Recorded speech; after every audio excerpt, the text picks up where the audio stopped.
Whether Musa Musasizi will appeal against his sentence of 124 years in prison is up to him. Today, the High Court sent the 25-year-old to prison for murdering 5 people. I have not found any exceptional circumstances that would motivate me to order for concurrent service of the sentences in heinous crimes. Once a street child, Musasizi was rehabilitated and eventually became a businessman in Chiseka Market. He was a family man residing in Nakulabi before his arrest in March 2021. Musasizi's known murders started in February 2021 when he strangled his girlfriend Macleana Hereza for asking for money to start a business. He stuffed her body in a suitcase, hired a boda motorcycle to Kitoro Zone in Natete, Rubaga Division, where he burnt it.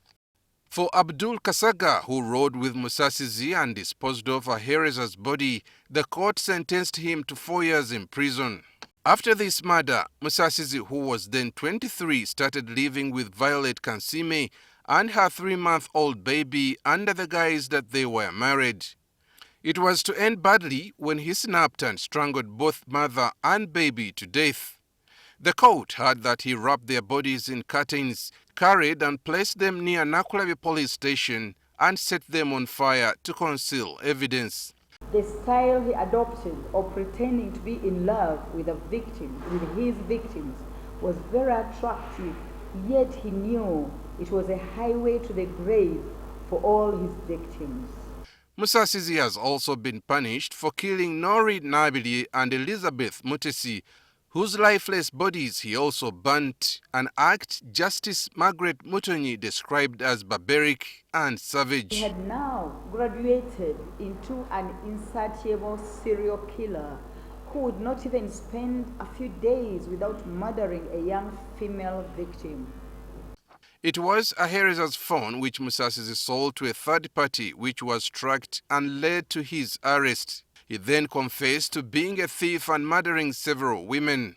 The police fire unit would later retrieve women's belongings, including necklaces, shoes, and bags from a pit latrine. He pleaded guilty to the murders, a matter that judge found persuasive enough to withhold the death penalty. Had this court sentenced him to death or life, it would be different because he has but one life to live.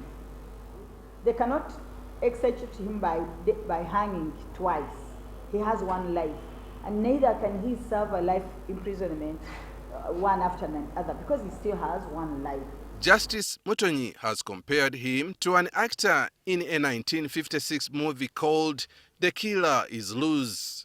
But in this case, this is a reality that sent the residents of Nakulabi into shock. Unfortunately, the story of Musasizi is not a fiction, but based on the true story. She also ruled that Musasizi is not mentally ill, but a brilliant killer who targets his prey through romantic relationships. We spent a lot of money following up this case. Government should compensate us. Aaron Mukama, NTV. Sorry.